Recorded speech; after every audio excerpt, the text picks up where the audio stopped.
Hello friends, good morning. Welcome to Safalta Mantra. सुबह की class में एक बार फिर से आप सभी लोगों का बहुत बहुत स्वागत करते हैं। और इस क्लास में आपको मिलने वाले हैं एक बार फिर से साइंस के एकदम धमाकेदार इंपॉर्टेंट क्वेश्चंस। आपको पहले भी साइंस के हम 4 पार्ट्स दे चुके हैं। अगर आपने उन पार्ट्स को ना देखा हो तो जरूर देखेगा दोस्तों। सुपर टेट की तैयारी में आपके पूरे 13 सब्जेक्ट को एक साथ लेकर चलते हुए लगातार आपकी क्लासेस ला रहे हैं। एक एक करके इन सभी क्लासेस को देखेगा। पूरी प्लेलिस्ट बनी हुई है और जल्द ही आपको सब्जेक्ट वाइज प्लेलिस्ट भी मिलने वाली है।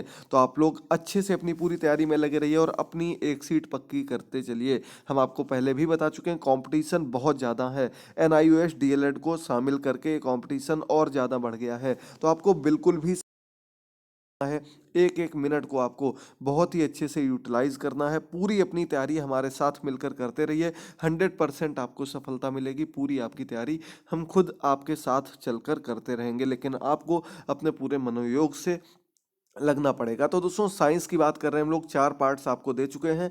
5वां पार्ट आपके सामने है। अच्छे अच्छे क्वेश्चंस हैं, वन लाइनर पूरी परिभाषा के साथ क्वेश्चंस हैं। तो देखिएगा, समझिएगा। और अगर आपने अभी तक हमारे चैनल को सब्सक्राइब नहीं किया तो जल्दी से चैनल को सब्सक्राइब करके वेल आइकन को प्रेस करना मत भूलिएगा। एकदम इंपॉर्टेंट क्वेश्चंस डेली आपके लिए ला रहे हैं। पहला क्वेश्चन आपके सामने आ चुका है, देखिएगा जल्दी से। आधुनिक कृषि उपकरणों, उन्नतशील बीज, उर्वरकों और पर्याप्त सिंचाई के साधनों द्वारा कृषि उपज में आशातीत वृद्धि को क्या कहते हैं? तो दोस्तों, जब हम अलग अलग चीज़ों का उपयोग करते हैं, कोई ना कोई बदलाव करके उसमें सफलता प्राप्त कर लेते हैं, उसमें वृद्धि हो जाती है।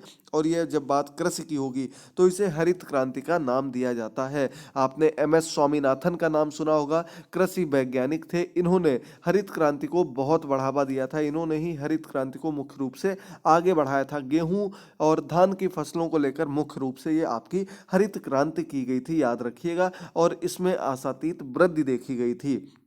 अगला सेकंड नंबर क्वेश्चन है, जब वस्तु का भार वस्तु द्वारा हटाए गए द्रव के भार के बराबर होता है तो वस्तु द्रव की सतह पर तैरती है। यह कौन सा सिद्धांत है? यानी कि जब वस्तु के अपने वजन के बराबर भार हटा लेती है तो वो क्या होता है? द्रव में तैरने लगती है। जब इस भार को नहीं हटा पाती है, चाहे उसका वजन कितना भी हो, तो वो डूब जाती है। इसीलिए आपने देखा होगा, सुई जो है वो पानी में डूब जाती है और इतनी बड़ी नाव, इतने बड़े शिप पानी में तैरते रहते हैं, क्योंकि उनकी बनावट ऐसी होती है को अपने भार के बराबर के भार को हटा देते हैं, पानी को हटा देते हैं। ये प्लवन का सिद्धांत है। देखिए, साइंस बहुत बड़ा टॉपिक है। आपको जितना भी पढ़ा दें उतना कम है। बायो के क्वेश्चंस भी आपके लिए तैयार कर रहे हैं। जल्दी आपको बायो के एकदम सिलेक्टेड क्वेश्चंस देखने को मिलेंगे। चलिए आगे बढ़ते हैं क्वेश्चन नंबर 3 पर। क्या द्रव किसी बर्तन की सभी दिशाओं में भार डालता है? बिल्कुल सही बात है दोस्तों। आपने देखा होगा, द्रव जो है आप इस कोने से डालिए और पूरे बर्तन पर फैल जाएगा, क्योंकि द्रव जो होता है वो स्थान घेरता है, वो अपनी जगह खुद बना लेता है और सभी दिशाओं में भार डालता है। तो ये आपकी द्रव हो गया। द्रव का जो अंतः आणविक बल होता है वो दूर दूर होता है, ठोस का बिल्कुल पास में होता है, इसीलिए वो एक जगह स्थिर हो जाता है। और द्रव का अंतरा आणविक बल इतना नहीं होता है, इस वजह से वो पूरे बर्तन में उसके जितनी भी, जहाँ पर भी आप उसको फैला देंगे, पूरे एरिया को कवर कर लेता है, पूरे क्षेत्र में फैल जाता है। और गैस का अंतः आणविक बल इससे भी कम होता है, इस वजह से वो पूरे वायुमंडल में विद्यमान रहती है, फैलती रहती है। चलिए आगे बढ़ते हैं क्वेश्चन नंबर 4 पर। बहुत अच्छा क्वेश्चन है। एटॉमिक पावर स्टेशन भारत में कहाँ कहाँ है? तो ये आपके पुरानी बात की जा रही है। एटॉमिक पावर स्टेशन नरौरा में है, कलपक्कम में है, ट्राम्बे में है। ये आप लोगों को याद रखने, बाकी आगे के जो भी हैं वो भी आपको बता देंगे। ये सब कुछ आपके कुछ जीके के क्वेश्चंस हैं, जीएस के हैं। मोस्टली साइंस के क्वेश्चंस आपको बहुत अच्छे से देखने हैं। एक दो क्वेश्चन आएंगे क्योंकि क्वेश्चन आपके एग्जाम में पूछे जा चुके हैं। अगला क्वेश्चन, पादप हार्मोन किसे कहते हैं? पादप हार्मोन, पादप किसको कहा जाता है पता है आप लोगों को? पादप कहते हैं हम लोग पौधों को। पादप हार्मोन क्या हो गया? पौधों के सभी कार्यों का समन्वय कुछ रासायनिक पदार्थों द्वारा होता है। इन पदार्थों को ही पादप हार्मोन कहते हैं। यानी कि पौधों से संबंधित जो रासायनिक पदार्थ होते हैं, जो कि पौधों की क्रियाओं को, उनको समन्वित करने के लिए, उनको एडजस्ट करने के लिए, उनको कार्य प्रगति को आगे बढ़ाने के लिए जिम्मेदार होते हैं, उन्हें पादप हार्मोन का नाम दिया जाता है, याद रखिएगा। अगला 6 नंबर क्वेश्चन, पौधों व जंतुओं के मध्य की कड़ी को क्या कहते हैं? तो दोस्तों, यूग्लिना नाम आप लोगों ने सुना होगा। यूग्लिना हो गया, पैरामीशियम हो गया, ये कुछ ऐसे कह सकते हैं हम लोग ऐसे जीव के अंतर्गत आते हैं जो कि पौधों और जंतुओं के बीच की कड़ी में पाए जाते हैं। याद रखिएगा, यूग्लिना भी इन्हीं में से एक होता है। आगे बढ़ते हैं क्वेश्चन नंबर 7 पर। जो अंग उत्पत्ति में असमान होते हैं परंतु कार्य दृष्टि से समान होते हैं, उन्हें क्या कहते हैं? उत्पत्ति में असमान है यानी कि कार्य तो एक जैसा लेकिन उत्पन्न होने में अलग अलग है, तो इनको हम क्या कह देंगे? इन्हें समरूप अंग कह देंगे। क्यों कह देंगे? क्योंकि उत्पत्ति इनकी समान है, समान रूप से है, लेकिन कार्य दृष्टि से समान है, लेकिन इनकी उत्पत्ति क्या है? उत्पत्ति भिन्न भिन्न तरीके से। जैसे हम बात कर दें कि किसी पक्षी के पंख हो गए या किसी कीट के पंख हो गए, तो इनकी उत्पत्ति तो अलग अलग तरीके की है, इनकी संरचना अलग अलग तरीके की है, लेकिन कार्य क्या कर रहे हैं? दोनों ही उड़ने में मदद कर रहे हैं, तो ये आपके समरूप अंग के अंतर्गत आ जाते हैं। चलिए आगे बढ़ते हैं अगले में। जो अंग उत्पत्ति में समान होते हैं परंतु कार्य दृष्टि से अलग अलग होते हैं, उन्हें क्या कहते हैं? अब उत्पत्ति समान है यानी कि इनकी जात जो है वो समान है, तो इन्हें हम क्या कह देंगे? इन्हें हम समजात अंग कह देंगे। तो ये आपका 8th नंबर क्वेश्चन में समजात अंग और 7 नंबर में समरूप अंग, इनमें थोड़ी सी भिन्नता है, देख लीजिएगा, एक अंक आपका पक्का हो जाएगा। और आप सभी लोगों के इतने अच्छे अच्छे कमेंट्स के लिए बहुत बहुत धन्यवाद। ऐसे ही अपना सपोर्ट बनाए रहिए। आपको पूरी 3 क्लासेस डेली लेकर आ रहे हैं, ऐसी ही क्लासेस मिलेंगी। मंडे से आपकी लाइव क्लास भी शाम को 6:30 बजे स्टार्ट हो जाएगी। बस आप लोग सपोर्ट करते रहिए, क्लासेस को देखते रहिए। क्वेश्चन नंबर 9, प्रयोगशाला में बनाए गए सर्वप्रथम कार्बनिक यौगिक का क्या नाम है? प्रयोगशाला में जो सबसे पहला कार्बनिक यौगिक बनाया गया था वो यूरिया थी। यूरिया का नाम आप लोगों ने सुना होगा, खाद के रूप में, उर्वरक के रूप में प्रयोग किया जाता है। और सबसे पहले जो प्रयोगशाला में यौगिक बनाया गया था, जो केमिकल कंपाउंड बनाया गया था, वो आपका यूरिया ही था। और ये कैसा है? कार्बनिक कंपाउंड है। याद रखिएगा दोस्तों, कार्बनिक के अंतर्गत आने वाला कंपाउंड है, महत्वपूर्ण है, याद रखिएगा। केमिस्ट्री के भी क्वेश्चंस आपके एग्जाम में मिलेंगे। अगला क्वेश्चन, सामान्य स्थिति में हृदय की धड़कन की गति कितनी होती है? तो एक स्वस्थ व्यक्ति की अगर बात की जाए, एक बिना किसी बीमारी के व्यक्ति की बात की जाए, तो उसका शरीर जो है वो 60 से 80 बार धड़कता है। अगर एग्जैक्ट बात की जाए तो आपने पढ़ा होगा छोटी क्लास में कि लगभग 72 बार एक स्वस्थ मनुष्य का हृदय धड़कता है 1 मिनट में। कितनी देर में? 1 मिनट की बात हो रही है यहाँ पर, तो 1 मिनट में 72 बार। और अगर 72 आपको नहीं याद है तो 60 से 80 के बीच में ही होगा। यदि इससे कम या ज़्यादा होता तो वो ब्लड प्रेशर की शिकायत के अंतर्गत आ जाता है। अगला 11 नंबर क्वेश्चन है, श्रव्य तरंग की आवृत्ति कितनी होती है? सबसे पहले आपको पता होना चाहिए, श्रव्य तरंगे जो होती हैं, तरंगे 3 प्रकार की होती हैं आपकी श्रव्य तरंगे। श्रव्य यानी कि सुनने योग्य, तो 20 हर्ट्ज से लेकर के 20,000 हर्ट्ज की जो तरंगे होती हैं वो श्रव्य तरंगों के अंतर्गत आती हैं। और कैसी होती हैं श्रव्य तरंगे? ये तरंगे आपको यानी कि मनुष्य को सुनने में सहायक होती हैं। प्रत्येक व्यक्ति, मनुष्य जो है वो 20 हर्ट्ज से लेकर के 20,000 हर्ट्ज तक की आवृत्ति को, तरंगों को सामान्य रूप से सुन सकता है। तो ये आपका सही आंसर हो जाएगा।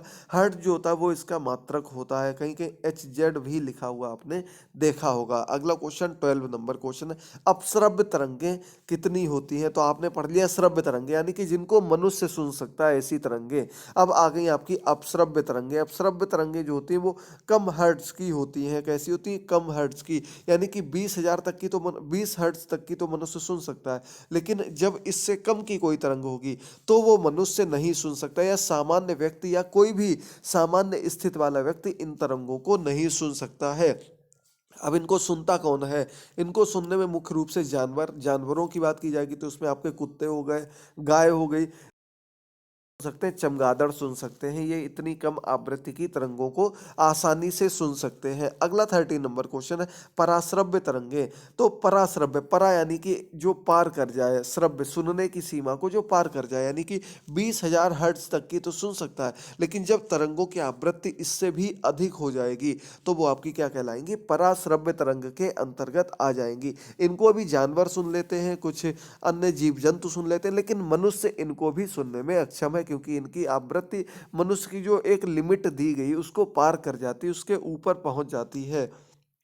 अगला 14 नंबर क्वेश्चन है, बिना ताप बदले पदार्थ की अवस्था परिवर्तन, जैसे ठोस से द्रव में या द्रव से गैस में, आवश्यक ऊष्मा को क्या कहते हैं? यानी कि जब हम किसी पदार्थ का बिना ताप बदले उसकी अवस्था में परिवर्तन कर दें, उसको एक ऐसी ऊष्मा दे दें जिससे कि उसकी जो स्थिति है, उसका जो ताप है वो तो नहीं, स्थिति है, उसकी जो अवस्था है, उसमें परिवर्तन हो जाएगा। इसे उस पदार्थ की गुप्त ऊष्मा, ये इंपॉर्टेंट क्वेश्चन है, पदार्थ की गुप्त ऊष्मा आपने एग्जाम में जरूर देखा होगा, एक अंक आपको यहाँ से जरूर मिलेगा। चलिए बढ़ते हैं 15 नंबर क्वेश्चन पर।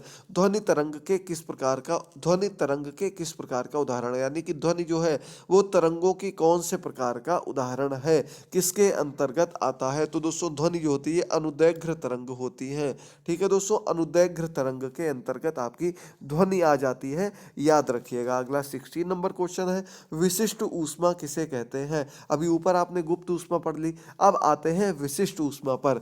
ऊष्मा की वह मात्रा, ऊष्मा की कैसी मात्रा जो उस पदार्थ के एकांक द्रव्यमान का तापमान 1 डिग्री सेल्सियस बढ़ाने के लिए आवश्यक हो, उसे विशिष्ट ऊष्मा कहते हैं। यानी कि कोई एकांक द्रव्यमान, एक कोई भी द्रव्यमान है हमारे पास, कोई भी चीज हमारे पास है, और उसका जो 1 डिग्री तापमान जब बढ़ जाएगा तो वो उस चीज की विशिष्ट ऊष्मा कहलाती, क्या कहते हैं, स्पेशल ऊष्मा, विशिष्ट ऊष्मा कहलाती है। याद रखिएगा। 16 नंबर क्वेश्चन कंप्लीट हुआ। आगे बढ़ते हैं। साथ ही साथ बता दें दोस्तों आपको कि आपको डिस्क्रिप्शन बॉक्स में जो अभी तक साइंस की पुरानी क्लासेज आई हैं, आपने सपोर्ट किया है बहुत ज़्यादा, उनके लिंक दिए गए हैं। जो लोग आज तक पहली बार आए हैं या अभी तक उन्होंने पुरानी क्लासेस नहीं देखी हैं तो जरूर देख लीजिएगा दोस्तों। और सुपर टेट की एकदम धमाकेदार तैयारी आपकी जब तक एग्जाम नहीं हो जाता है लगातार चलेगी, ऐसे ही चलेगी। आपके प्रैक्टिस सेट बहुत ही अच्छे ढंग से तैयार हो रहे हैं। इस संडे को कोशिश करें कि एक प्रैक्टिस सेट आपको लाइव माध्यम से हल कराया जाए, या अगले संडे को। तो आप लोग इसके बारे में जरूर कमेंट बॉक्स में कमेंट करके बताइएगा कि किस प्रकार की प्रक्रिया सबसे सही रहेगी। 17 number question, green house effect क्या होता है, ग्रीन हाउस प्रभाव क्या होता है। तो आपने देखा होगा जो हमारे तापमान में वृद्धि हो रही है, ये हो रही है आपकी ग्लोबल वार्मिंग के कारण। ग्लोबल वार्मिंग हमने आपको बताया था किसकी वजह से, तो ग्रीन हाउस इफेक्ट की वजह से होता है। क्यों होता, क्योंकि जब ऊष्मा पृथ्वी पर आ जाती है तो जब वो वापस नहीं लौट पाती है तो उससे क्या कर जाता है, ऊष्मा में वृद्धि हो जाती है, पृथ्वी के तापमान में वृद्धि होने लगती है। चलिए पढ़ लेते हैं। ग्रीन हाउस प्रभाव वह घटना है जिसके कारण पृथ्वी ऊष्मा को ग्रहण करती है या रुकती है। यानी कि हमारी पृथ्वी है, कोई ऊष्मा यहाँ से इसको मिल रही है, और जब ये ऊष्मा बाहर ना निकल के अंदर ही घूमने लगती है तो ये ग्रीन हाउस इफेक्ट के अंतर्गत आ जाता है। इसके लिए जिम्मेदार गैसेस की बात की जाए तो सबसे ज्यादा जिम्मेदार गैस इसमें CO2 गैस है। इसके अलावा जलवाष्प हो गई, आपके बहुत सी गैसें, मीथेन हो गई, ये सभी गैसें ग्रीन हाउस इफेक्ट के लिए जिम्मेदार मानी जाती हैं।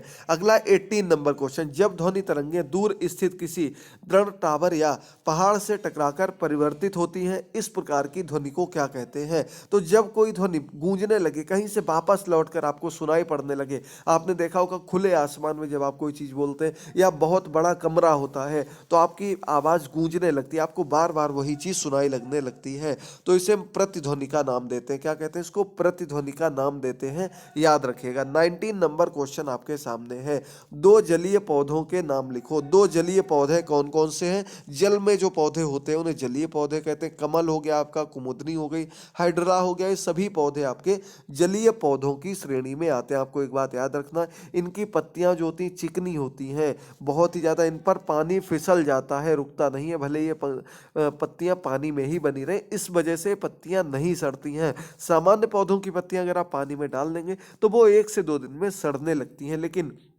इन पौधों की पत्तियां या फूल कुछ भी हो वो पानी में इसी वजह से बने रहते हैं क्योंकि उनकी संरचना उसी आधार पर बनाई गई है। अगला क्वेश्चन 20 नंबर क्वेश्चन है और आज का अंतिम क्वेश्चन है, SI पद्धति में ताप का मात्रक क्या होता है। SI पद्धति में दोस्तों तो ये केल्विन होता है, के से डिनोट किया जाता है, केल्विन आपका ताप का मात्रक होता है SI पद्धति में, याद रखिएगा।